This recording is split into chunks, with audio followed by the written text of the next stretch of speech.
নমস্কার বন্ধুরা, welcome to এসটিউনিক sports. তো বন্ধুরা, এই ভিডিওতে আমরা কথা বলবো একটু ইস্টবেঙ্গলকে নিয়ে।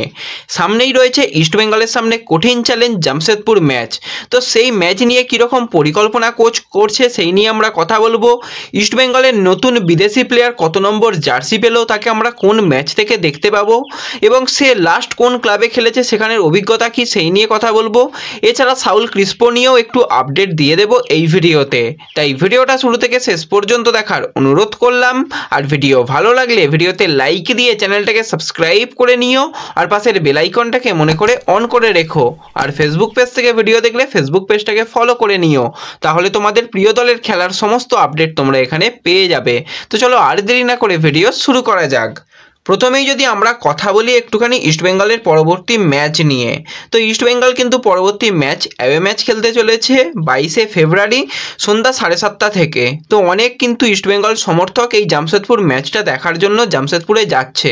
তো সেক্ষেত্রে তোমরা অনলাইন টিকিট কেটে নিতে পারো। তোমরা একটুখানি জামশেদপুরে সোশ্যাল মিডিয়াতে গেলেই সেখানে সমস্ত টিকিটের ব্যবস্থা তোমরা দেখতে পাবে, কোন গ্যালারিটা ইস্টবেঙ্গলের জন্য রাখা হয়েছে। বাদবাকি সমস্ত আপডেটই তোমরা জামশেদপুর এফসির পেজ থেকে পেয়ে যাবে। এছাড়া আমি ফেসবুক পেজেও শেয়ার করে দেবো, সেইখানে গেলেও কিন্তু তোমরা সমস্ত আপডেট পেয়ে যাবে। তো ফেসবুক পেজে জয়েন হওয়ার জন্য অবশ্যই ডেসক্রিপশন বক্সের লিঙ্ক থেকে জয়েন হতে পারো।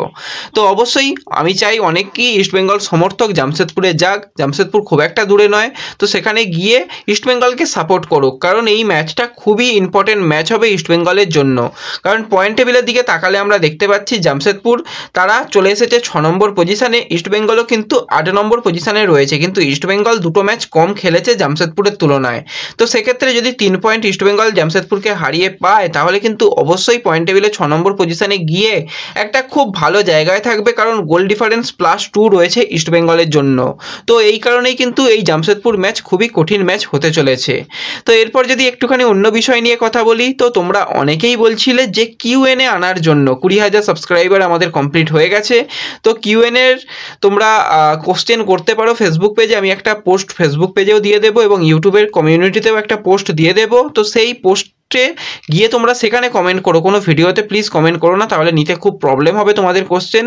তোমরা ফেসবুকেও গিয়ে সেখানে কমেন্ট করতে পারো। এছাড়া কমিউনিটিতে একটা পোস্ট দিয়ে দেবো, সেখানে কমেন্ট করতে পারো। কিউএনএ ভিডিও একটা বানানোর ইচ্ছা রয়েছে, তো অবশ্যই কিউএনএ ভিডিও আসছে খুব তাড়াতাড়ি, তোমরা কমেন্ট করে এসো। তো এরপর যদি আমরা কথা বলি একটুখানি ইস্টবেঙ্গলের বিদেশি প্লেয়ার সাউল ক্রিস্পোকে নিয়ে, তো তোমাদের পরশুদিনই জানিয়েছিলাম সে খুব তাড়াতাড়ি কিন্তু আবারও ভারতে ফিরতে চলেছে। স্পেনে গিয়ে তার রিকভারি সেশন সে কমপ্লিট করে ফেলেছে, সেখানে সম্পূর্ণ রূপে ফিট হয়ে গেছে। এবং যে আপডেটটা বেরিয়ে আসছে, আজকে কিন্তু কলকাতায় চলে আসবে, দুপুরের দিকেই আসার কথা রয়েছে। এবার কখন আসছে সেটা আমি এখনই বলতে পারছি না। আজকে আসার পর মোটামুটি তার আরও একটা এখানে পরীক্ষা হবে, একটা এমআরআই মতন করা হবে, এবং সেখানে যদি পজিটিভ রিপোর্ট হয়, তাহলে মানে ঠিকঠাক যদি রিপোর্ট আসে, তাহলে কিন্তু পরবর্তী ম্যাচ থেকে খেলানো তাকে চিন্তাভাবনা রয়েছে। কিন্তু জামশেদপুর ম্যাচে তাকে নিয়ে কোনো রকম রিস্ক নিতে চাইছে না কোচ, কারণ এই কলকাতায় এসে আবার জামশেদপুরে যাওয়া, গিয়ে সেখানে ম্যাচ খেলার কোনো প্রয়োজনীয়তা নেই। পরবর্তী চেন্নাই ম্যাচ হোম ম্যাচ, সেই ম্যাচ থেকে যদি সম্পূর্ণরূপে ফিট থাকে তাহলে সাউল ফিরতে চলেছে। তো তোমরা কতটা খুশি হয়েছো এই আপডেটটা শুনে অবশ্যই কিন্তু একটু কমেন্টে জানিও। এরপর যদি আমরা একটুখানি ইস্টবেঙ্গলের নতুন বিদেশি প্লেয়ার আলেকজান্ডারকে নিয়ে কথা বলি, তো তোমাদের কালকেই বলেছিলাম আলেকজান্ডারকে কিন্তু আইএসএলের জন্য রেজিস্টার করার কাজ চলছে এবং খুব তাড়াতাড়ি রেজিস্টার হয়ে যাবে। তো আজকে তোমরা আইএসএলের ওয়েবসাইটে গিয়ে ইস্টবেঙ্গলের মানে ওখানে টিমটা দেখলেই, তোমরা স্কোয়াড দেখলেই বুঝতে পারবে, সেখানে কিন্তু রীতিমতন আলেকজান্ডারকে রেজিস্টার করিয়ে নেওয়া হয়েছে এবং নতুন প্লেয়ারের জার্সি নম্বর দেওয়া হয়েছে 28 নম্বর জার্সি পরে কিন্তু লাল হলুদ জার্সি গায়ে আলেকজান্ডার ম্যাচ খেলতে চলেছে। তো যেরকমটা জানিয়েছিলাম সেই জিনিসটাই কিন্তু হয়েছে।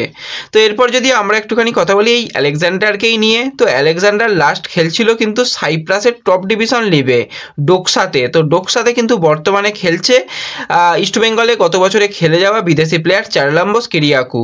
এবং কিরিয়াকু তোমরা সকলেই জানো সাইপ্রাসের প্লেয়ার, এবং সেখানকার লিগেই সে খেলছে। এবং এই কিরিয়াকুর সঙ্গে আলেকজান্ডার এই একই ক্লাবে খেলেছে এবং একই ক্লাবে ভালো ফুটবল খেলেছে, কিন্তু ক্লাবের পারফরমেন্স খুব একটা ভালো হয়নি।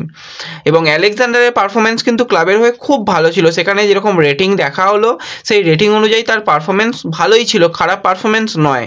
তো অনেকেরই মনে প্রশ্ন যে কীরকম বিদেশি প্লেয়ার হবে। দেখো, কোচ পছন্দ করে এনেছে এবং সেই লিগে দলের পারফরমেন্স খারাপ হলেও কিন্তু সেই প্লেয়ারের পারফরমেন্স ভালো। গত বছরে যদি আমরা দেখি ইস্টবেঙ্গলের পারফরমেন্স খারাপ হলেও কিন্তু ক্লেটন সিলভা 12টা না 13টা মতন গোল করেছিল। তো ক্লেটন সিলভার পারফরমেন্স তো ভালো ছিল, তো সেই রকমভাবেই হয়তো সাইপ্রাসের সেই দলের পারফরমেন্স খুব একটা ভালো নয়, কিন্তু সেই জায়গায় আলেকজান্ডারের পারফরমেন্স খুব ভালো ছিল এবং হাইটটা খুবই ভালো। কালকে রীতিমতন তো দলের সঙ্গে যুক্ত হয়ে গেছে, আজকে প্রথম প্র্যাকটিস করবে, কালকে হালকা একটু জিম সেশন হয়েছে এবং কালকে জেসিন্টিকের বার্থডে ছিল, তো সেখানেও মোটামুটি তাকে দেখা গেছে। তো আজকে থেকে জোর কদমে জামশেদপুরের ম্যাচের জন্য অনুশীলন শুরু করে দেবে।